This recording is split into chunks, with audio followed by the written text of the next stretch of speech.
سسر جی نے پیاس بجھائی۔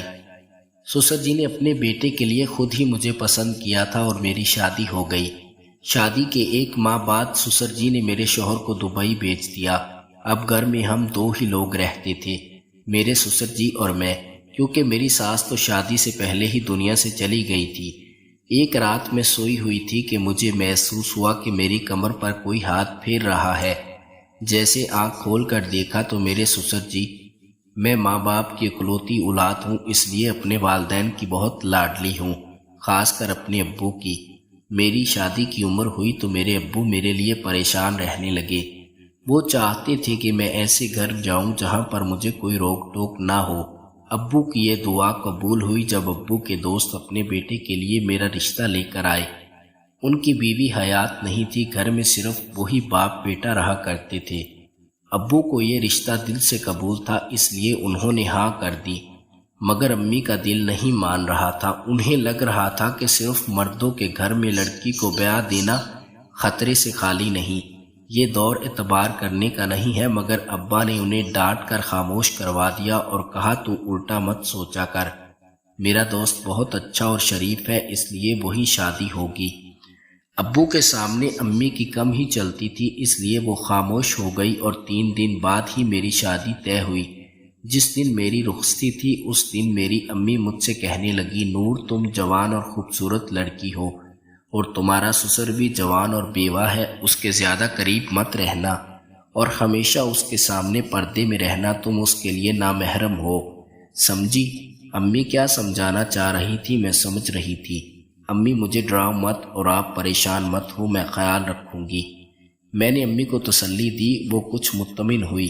پھر میں رخصت ہو کر اپنے سسرال چلی آئی۔ میرا شوہر مجھے کمرے تک لایا اور کہا تم آرام کرو، میں ذرا اپنے دوستوں کو ان کے گھر بھیج کر آتا ہوں۔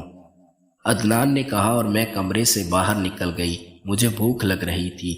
5 منٹ بعد مجھے کسی کے قدموں کی آہٹ سنائی دی، مجھے لگا میرا شوہر ہے۔ جب کوئی میرے پاس بیٹھا اور میرا ہاتھ پکڑا تو میں نے گردن اٹھا کر اوپر دیکھا تو سامنے میرے شوہر کی جگہ میرے سسر تھے۔ میں گھبرائی اور فوراً اپنا ہاتھ ان کے ہاتھ سے چھڑوا لیا۔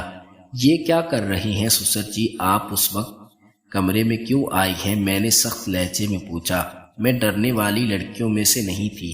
مجھے غصے میں دیکھ کر سسر جی شرمندہ ہو گئے اور کہنے لگے، تمہاری ساس زندہ نہیں ہے، ورنہ اس وقت وہ تمہارے پاس تمہارے کمرے میں ہوتی اور تمہیں بتاتی کہ آج رات سسر جی میری آنکھوں میں دیکھ کر اتنا ہی بولے تھے کہ میں بول پڑی۔ میری ماں نے مجھے سب سمجھا دیا ہے سسر جی، آپ جا سکتے ہیں، ہم صبح بات کر لیں گے۔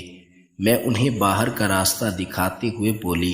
سسر جی کو غصہ آنے لگا، وہ فوراً کمرے سے باہر نکلے اور جاتے جاتے دروازہ زوردار آواز میں بند کر کے گئے۔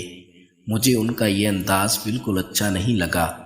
اگلی صبح ہم ناشتہ کر رہے تھے جب سسر جی میرے سر پر ہاتھ پھیرنے لگے اور بولے، بہت پیاری بچی ہے، یہ مجھے بالکل اپنی بیٹیوں کی طرح پیاری ہے۔ اللہ نے مجھے بیٹی نہیں دی مگر بہو کی صورت میں مجھے بیٹی مل گئی ہے، اسے ہمیشہ خوش رکھنا، سسر جی نے میرے سر پر بوسہ دیتے ہوئے کہا۔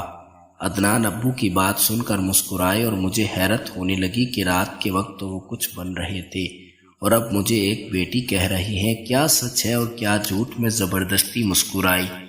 شام کے وقت جب میں عدنان کے ساتھ امی کے گھر جانے لگی تو اس کے بائک کی ٹائر کی ہوا نکلی ہوئی تھی۔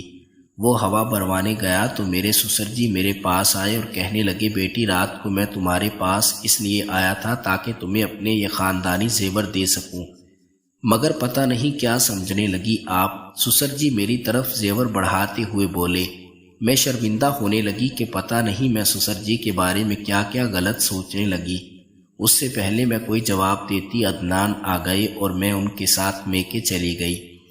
میرے دل سے سسر جی کے لیے جو باتیں آئی تھی وہ سب میں نے اپنا وہم سمجھ کر بھلا دی اور ہنسی خوشی اپنے سسرال میں رہنے لگی۔ گھر میں ایک ہی واش روم تھا، میں شام کے وقت نہا رہی تھی جب مجھے ایسا محسوس ہونے لگا جیسے مجھے کوئی دیکھ رہا ہو۔ میں جلدی جلدی سے نہائی، دروازے کے پاس مجھے کسی کا عکس دکھائی دے رہا تھا۔ میں نے جلدی جلدی سے کپڑے پہنے اور واش روم سے باہر آئی تو دیکھا کوئی بھی نہیں ہے۔ میں نے اپنے کمرے میں عدنان کو دیکھا، وہ کمرے میں نہیں تھے۔ میں ڈرتے ہوئے سسر جی کے کمرے میں آئی تو دیکھا وہ بھی آنکھیں موند کر سو رہے تھے۔ میں جلدی سے اپنے کمرے میں آئی اور دروازہ اندر سے بند کر لیا۔ کوئی تو تھا جو مجھے نہاتے ہوئے دیکھ رہا تھا، مگر کون، یہ سوال مجھے پریشان کرنے لگا۔ عدنان جب گھر آئے تو میں نے دروازہ کھولا۔ ہماری شادی کو 2 ماہ ہونے والے تھے۔ عدنان بہت خوش نظر آ رہے تھے۔ کیا بات ہے، بہت خوش لگ رہے ہو؟ میں نے پوچھا۔ ابو نے مجھے 50 لاکھ دیا ہے اور کہا ہے میں امریکہ اپنی پھپھو کے پاس چلا جاؤں اور وہی اچھی نوکری کروں۔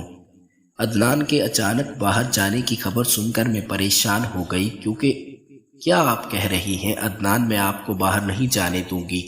آپ کے جانے کے بعد میں اکیلی ہو جاؤں گی۔ میں نے آنکھوں میں آنسو روک کر کہا، ارے بہو، کیوں اپنے شوہر اور ہونے والے بچوں کا مستقبل خراب کر رہی ہو؟ عدنان باہر جائے گا تو اس کے حالات اچھے ہوں گے۔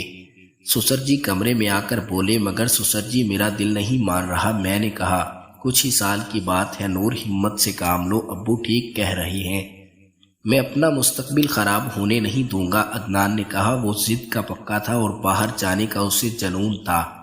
1 ماہ بعد میرے سسر نے اسے امریکہ بھیج دیا۔ میں کچھ دنوں کے لیے امی ابو کی طرف جانا چاہتی تھی، مگر وہ دونوں دوسرے شہر شادی پر گئے تھے۔ واپسی پر انہیں 2 ہفتے لگ ہی جانے تھے۔ گھر پہ اب میں اور سسر جی تھے۔ عدنان کو چھوڑنے کے لیے میں اور سسر جی گئے تھے۔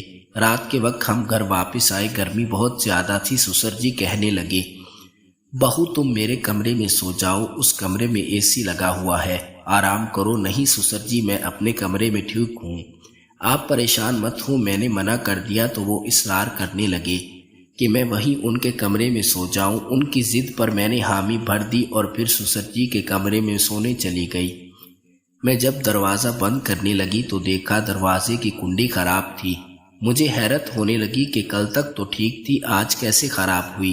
میں اپنے کمرے میں آئی تاکہ وہی سو سکوں، مگر سسر جی دروازہ بند کر کے پہلے ہی لیٹ گئے تھے۔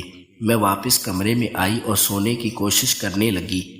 مجھے عدنان کی یاد آ رہی تھی۔ میری آنکھ لگ ہی رہی تھی کہ مجھے اپنی کمر پر کسی کا ہاتھ محسوس ہوا۔ میں نے پہلے اس سے اپنا وہم سمجھا اور نظر انداز کر دیا، مگر جب ہاتھ میرے سینے تک آیا تو میں سمجھ گئی یہ میرا وہم نہیں بلکہ حقیقت ہے۔ میں نے فوراً اپنی آنکھیں کھولی تو میرے مقابل میں اپنے ہی سسر کو دیکھ کر چونک پڑی۔ سسر جی، یہ کیا کر رہے ہو آپ؟ میں فوراً بیڈ سے نیچے اتری۔ تمہیں پیار کر رہا ہوں تاکہ تمہیں میرے بیٹے کی کمی محسوس نہ ہو۔ کیا کچھ نہیں کیا میں نے تمہیں حاصل کرنے کے لیے؟ تمہاری اپنے بیٹے سے شادی کروائی، اس کے بعد اسے امریکہ بھیج دیا تاکہ میں تمہارے قریب آ سکوں۔ سسر یہ میرے قریب آ کر بولے۔ وہ اپنی باتوں اور شکل سے مجھے شیطان لگ رہے تھے۔ میں بھاگنے کی کوشش کرنے لگی، تبھی انہوں نے مجھے اپنی باہوں کی گرفت میں لے لیا اور میرے ساتھ زبردستی کرنے کی کوشش کرنے لگے۔ میرے کپڑے تک پھاڑ دیے۔ میں رونے چلانے لگی، مگر انہیں مجھ پر ترس نہ آیا۔ اس سے پہلے وہ میرے ساتھ آخری حد پار کرتے، عدنان کمرے میں داخل ہو گیا اور حیرت سے پٹی آنکھوں سے سارا منظر دیکھنے لگا۔